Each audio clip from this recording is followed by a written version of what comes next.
How are you guys doing? He's not Pretty good, thanks. connected yet. All good. And yourself? Good. Good, good.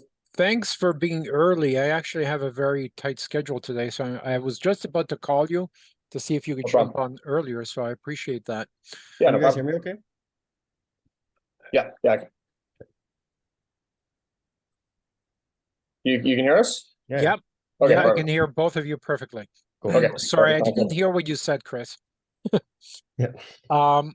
So how was your day? How are things going? And what were the thoughts since our last conversation? What are your fears? Let's jump right into fears, because So generally that's where the problem is. yeah, so I think that in terms of the things that we were discussing is just having a partner, and What that's does that basically look like for you? that was the biggest fear is having a partnership with somebody else that we don't necessarily know that well. I mean, we've only known each other for a couple of months now, so I think that's been the biggest fear, to be completely honest Okay. with you. I All mean, right. obviously my brother and I, All right. Let's deal with that. Sorry, my software is doing funny shit. So let's deal with that. As you know, my first partnership cost me $7 million, so I understand your fears for and they're sure. valid concerns. But how we deal with relationships or partnerships recently is planning and having a good contract, right? But having conversations when times are good to say, what happens when things start going sour? What do we do? What's our plan of action? How do we maintain a positive relationship? What if this happens? What do we do? What if this happens? What do we do? What if this happens? What do we do? Right? So it's having those conversations while things are good, because things won't always be good, because things, there's going to be good days and bad days. There's going to be challenges, right? I'm For going sure. through one of those relationships now where I'm advising, a group of young guys starting, a business, and they're they're about to make a major mistake, right? I know it, Yeah. but they can't see it. Mhm. Right? So we're about to have lunch this weekend, because the conversation we've had before is, what happens when things go sideways? What happens when the trail starts to lean a little bit and could derail? What do you do? We Mhm. sit down, have lunch. That's what we decided. Perfect. So we're having lunch this weekend. And that's prevented from this plan that you're mentioning. Yeah. Okay. Yeah. Because it's anticipating future problems we're going to create, because we always create our problems. So understanding that we always create our problems, either from lack of communication, misunderstandings, whatever it is, what do we do when this happens? Right? Okay.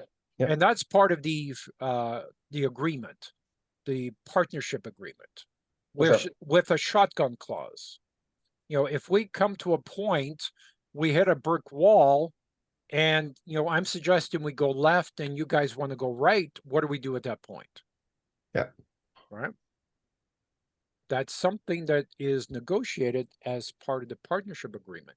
If we can't agree, then it's better not to get into a partnership. Mhm. Right? Nobody wants to get into litigation. Nobody wants to, to be in front of mediation. Mhm. Right? But those are always part of the plan. If we can't agree, right? If we each have, a 33% share or stake in the company, which is not good. Well, it's better than 50-50, but at least, two people can outvote the one person, right? Mhm. Um, so it's understanding the problems will happen and having a plan before the problems occur. Okay. Does that help you ease I your would fears at all? 100%. I would agree. And I just think that when if and when problems arise, and obviously that's inevitable, I do think that it has to be an agreement.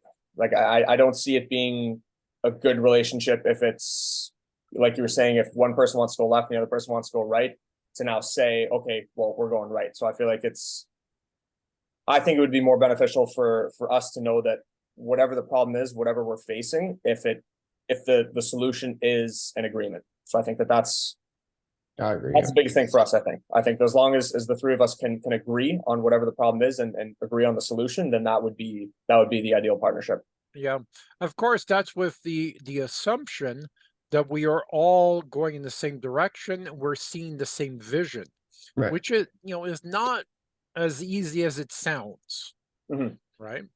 But when you spend enough time together, and part of that relationship, um, is when you're designing the business blueprint, you're spending a lot of time together and designing that book. Basically, you get to know each other on an intimate level, and that's how you're creating that vision. And just saying, it's easy for us to say, I want to get this company to $5 million or $10 million or $20 million, right? Everybody can agree on that. But the question is, how do you get there? What do we do? How much time do we put in terms of effort to get it there, right? If I work 10 hours a day or 16 hours a day and you guys are working one because you have full-time jobs, how is that a fair relationship? You see what I'm talking about? Yeah. Mhm. Right? If there's equal contribution, if I can work for 10 minutes and bring in a client that can bring in 10 clients, my 10 minutes has produced a greater result, because it's about results. It's not about time invested. It's about results, right?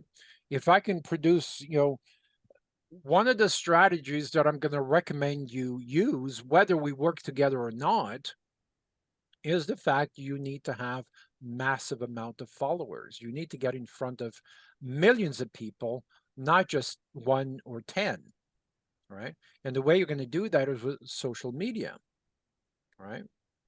So you need to be involved, because if you're trying to sell one client at a time, it's going to be a couple of 100 years before you make any real money.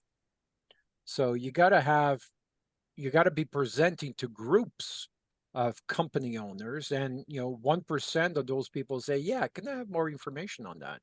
What did you mean by this?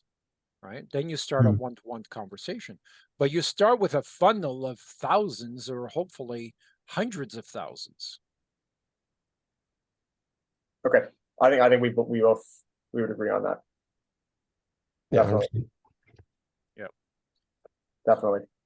But that's part of creating the need. But going back to the partnership, it's understanding. And again, the conversations we've had in the past, those are all conversations we will have again when we're designing the business blueprint. How do we add some meat to the bone? How do we do this exactly? What have we done in the past that has worked, that we can reproduce to give us results, and so on, right? But in terms of partnerships, I mean, one of my partnerships that I was hoping to be a lot further along is derailing, and that's the one with the bookkeeper. We were hoping to start a bookkeeping franchise, and even though we thought we saw the same vision, she doesn't see the same vision that I do. She believes she devotes the majority of her time with working with her hands, or working with the clients, instead of delegating, right? Delegating, or working with one client at a time only produces X number of results, right? If she delegated that work and hired 10 other people, now she's producing 10x of what she can do on her own, right? And that's that's our disconnect, and we can't seem to get back on the table, and it looks like the relationship is going sideways. But we have a plan for that. We're not going forward, and I refuse to sign a partnership agreement until until we had tested the partnership agreement, right?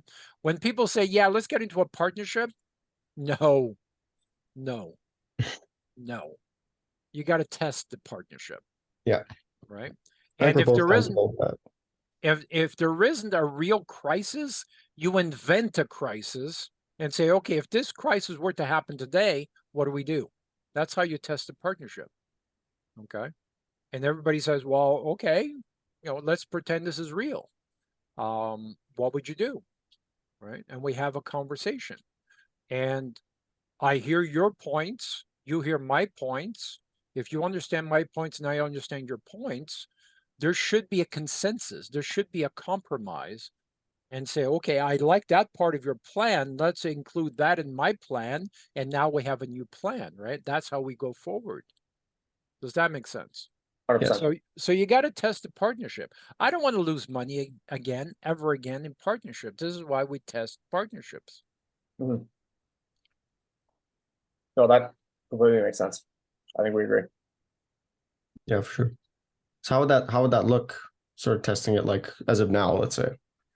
Well, we create a scenario. We create a fictitious scenario. Let's say I brought in, or you brought in, clients don't want a discount. What do we do? Right? We have a price. We've agreed on the price, and we've also agreed on volume pricing. And he's just shy of volume pricing. What do we do? Do we break our own policy and bring the client in because we really want the sales? Yeah, I mean, that's not a great example Right. because that's not going to make or break the business. But the thing is, once you start eroding your policy, right, it's a downward spiral. What do you mean by that? Um,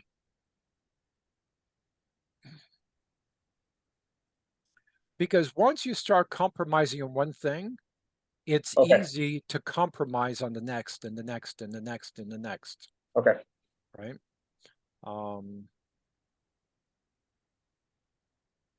Is this in terms of like our agreement, like us three, or like our agreement no, with? our policy in terms of company policy, we need Okay, to have okay. a company So for policy. instance, no discounts, let's just say.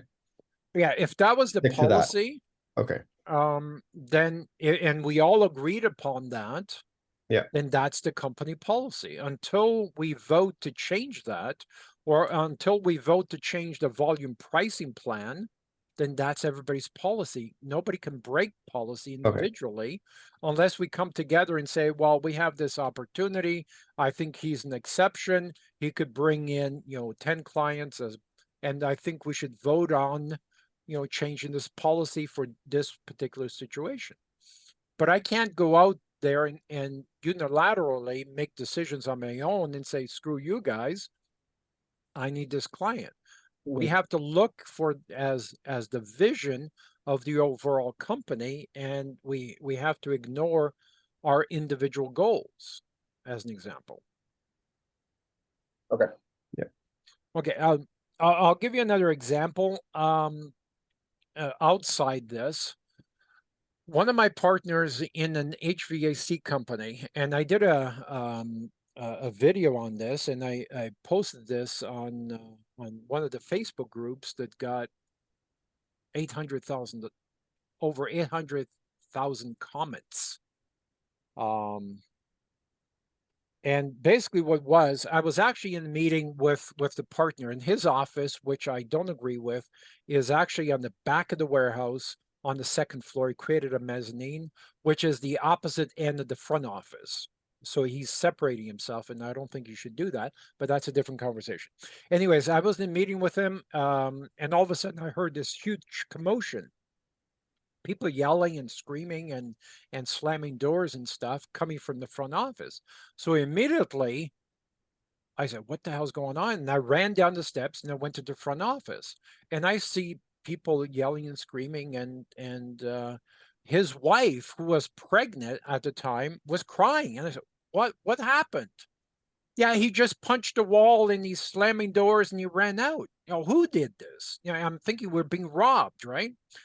No, it was so and so, and so and so happens to be our most productive employee. He produces about $10 million a year for us in terms of furnace installs. Right, he produces a lot of installs for us, and he's our highest producing um, employee or subcontractor. But he was really upset, and I said, "Why did he punch the wall? You know, like why is he upset?" And I mean, I only found this out like hours later because everybody's crying and I'm trying to figure out. My immediate instinct was to call the police, right? Because you can't have an employee, slamming doors and punching holes in the walls and just running out. Did he run out with something? I mean, what did he steal? I mean, you don't run out. And my partner was calm and cool and collected because apparently this happened before, Mm. right?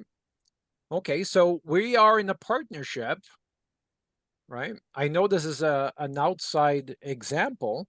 Mm. What would you guys do? What's your instinct? My instinct is to get rid of him. Okay. That's just my instinct. It's tough to trust. Like I wouldn't if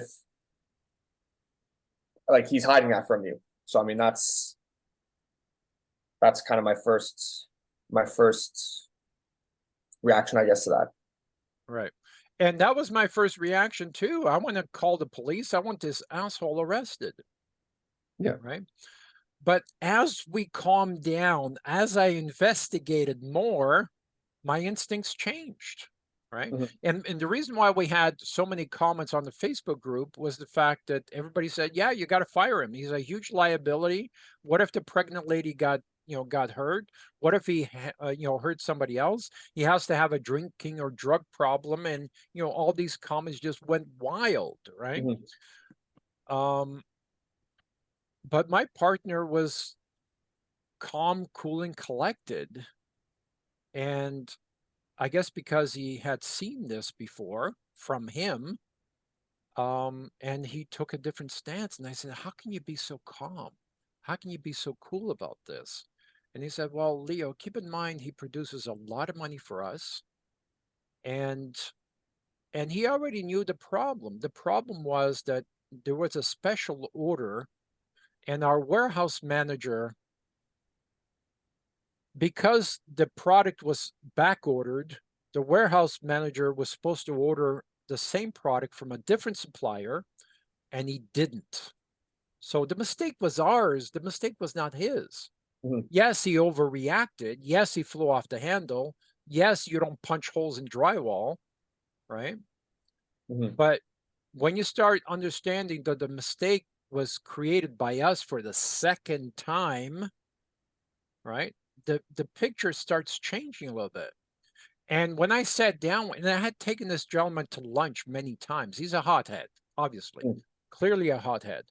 But he got upset because nobody operates at his standards. We were not operating at his standards, right? He produces 3 times more than the average guy does. He installs 3 furnaces a day, furnaces, air conditioners, hot water tanks. He does 3 of those. So he does 3 houses, while the other people do 2 or 3 houses. Sorry, they do 1 house in 2 or 3 days. So do you understand the level? Yeah. Right. He's a machine. And the builders love this guy. I mean, literally love this guy. Okay? Because he produces work, better quality work than everybody else. And at a rate that nobody else does. Right? So from that perspective, he had the right to be upset. Right? Not to a point where you punch holes in your eyeball, right? So we the solution was anger management. We got to control the anger. Next time you have a problem, come to me directly. Mhm. Right? Because obviously going through the warehouse manager channel has failed, because I guess the warehouse manager was too busy, doesn't know how to delegate, and obviously that channel. If that channel fails again, here's my cell number. And that's what Mhm. I told him at lunch, right? Sure. For There's the almost third time. exceptions. Sorry? There is almost like exceptions in a situation like that where it's Right. you got to Yeah. dive in a little bit deeper. Yeah. Well, I mean, And I think we all just came to an agreement, you know, so that's like it's a pretty good example, I think. Yeah. Because like on face value, both of us were like, yeah, you know, fuck this guy, let's get rid of him. But now that we unpack everything, I think I can speak for Ash that we're kind of all on the same page now. yeah, but it's presenting case studies like that and say, okay, what if this happens? But we need to find case studies that are probably a little more relevant to our Yeah. situation. Yeah. But when you start unpacking things and say, okay, how is this decision I'm about to make going to get me closer to my goal or further away from my goal? Because once you have clearly defined goals, those decisions are easy. It's when you don't have clearly defined goals, decisions become very hard. Right? Mhm. I agree.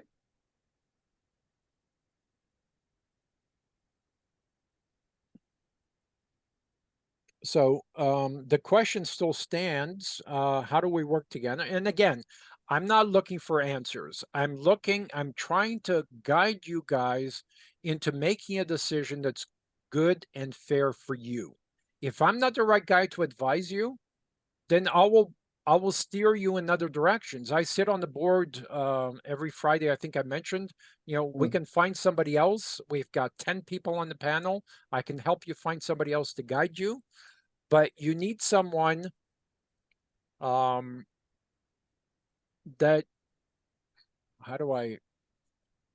that you're comfortable with and you can be vulnerable with, because if one example is my mother. We're celebrating her 90th birthday this Saturday, and I take her to the doctor often, and she lies to her doctors.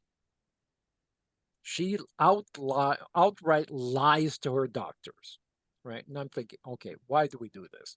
Why? Because how can they advise you, right, if you're lying to them, right? So there's got to be the trust. I'm like your doctor. I can't help you unless I know the truth, right? And a lot of times you think you know the truth, but that's a symptom. That's not a root cause, right? So, and the reason why I have to know companies intimately and probably know your company better than you do, because I can read between the lines and I've been trained to do that for 40 years. So you need to have that level of intimacy, because what you believe the problem is usually is not the problem as business owners. So That's interesting. Yeah. So why don't you guys, let's end the conversation here. You guys talk about it, make a decision. If I'm not the right guy for you, I'm fine with that.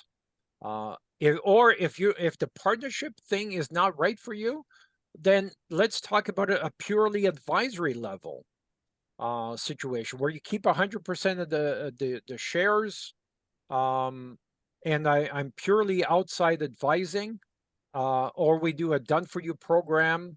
And in this case, an advisory plus a done for you program plus an influencer type program might be the best answer for you, right? Because you need, What would be the difference between those two? So advisory versus a partnership. well, a partnership. The reason why I own shares in companies, and I think I told you for many years, I kept saying, no, that doesn't make sense to you. But I was trying to see their situation, but I can never see their situation from an outsider's perspective, right? Who am I to tell them what is right for them? Who am I to tell them, even though it makes financial sense, not to do a partnership, because a partnership is solving a temporary problem with a permanent problem. Okay? Because once I own shares in your company, now I own shares in your company permanently. It's not for 2 years or 10 years. I own it permanently, right? Or until we sell the company. But even though I explain that to people, people still want to work with someone that has skin in the game, right? And when someone is involved and has skin in the game, obviously I spend a lot more time working with the companies that I have shares in than the clients that pay me, Mhm. right? But there's nothing wrong with saying, Leo, let's start slow. Let's start at $500 a month, as an example, on a purely advisory program. And if we like the work you're doing for us, then we can upgrade at a later stage. The only problem with that is the commitment level. As an example, we need to find a name, and the names you presented. Um, how do I say this delicately? You don't have to. So, Right? And the thing is, if I'm a partner and we know each other and we can joke around and I can, say, fuck off, Chris, that makes Yeah. no sense, right? If I can talk to you and know that you're not going to get upset and not run away and say, Leo, I don't like that language. I don't think we should work together. Until that's that level, I can't really be honest with you. I can't really be true. And political correctness is the biggest problem in business today, right? Because people can't have honest communication, honest, fearless communication. Until you can get to honest, fearless communication, in my CEO club, everybody calls me the asshole. Oh, the asshole's here, right? It's a term of endearment, but they know I speak my mind, right? I know these people well enough that I can do that, and I keep getting invited back because they know they're going to get the truth from me. Am I always right? No, I'm not, but I'm open enough to say, here's my experience and here's how I back it up, right? And how do we melt that with your experience, and how do we create these two different strategies? Because I've never seen your strategy at work, creating $100 million company. So how can we do that, right? So it's that type of conversation. When I go, as you know, I used to average 5 flights a week. As we're doing a tour of the facility, we always get a tour of the facility. I'm always anxious to get to the boardroom because I want to see the dents on the wall from people throwing coffee cups against the wall, because they're that passionate about what they're saying or their beliefs that they want to get their point across, and they'll throw a coffee cup across the room, not to hurt anyone, but to emphasize their point, right? If you sit in the boardroom, and a lot of times I want to sit in the boardroom, and I'm just a fly on the wall, I'm not going to say a thing. And everybody's so polite. Oh yeah, I agree with that. That's beautiful. And and you've got a bunch of yes people in that room. That's a company on a downward spiral. Because if you don't have one guy or two guys that say, no, I disagree with that, and here's why I disagree with that, I passionately disagree with that, that's a mistake, right? And here's why I believe it's a mistake. If you don't have people who feel comfortable enough to say, Mr. Owner, I strongly disagree with that, right? If people are not allowed to say that, because you have these dominant personalities, and they surround themselves, their egos are not comfortable enough to surround themselves with more brilliant people than they are, then you're going to have a bunch of yes people, and you got to be able and comfortable enough to say, I disagree with that, that's a mistake, right? mhm. And that's the level that we need to get to in terms of a partnership. But anything below a partnership, anything below, and for $500 a month, how much time can I really devote to your situation? How much research am I going to be able to do before we meet and talk about the problems we're going to have in the name? See, the name, I believe we should be spending 200 hours on testing and researching the name, right? Then we hand it over to the VAs and they test it with at least 10,000 people, right?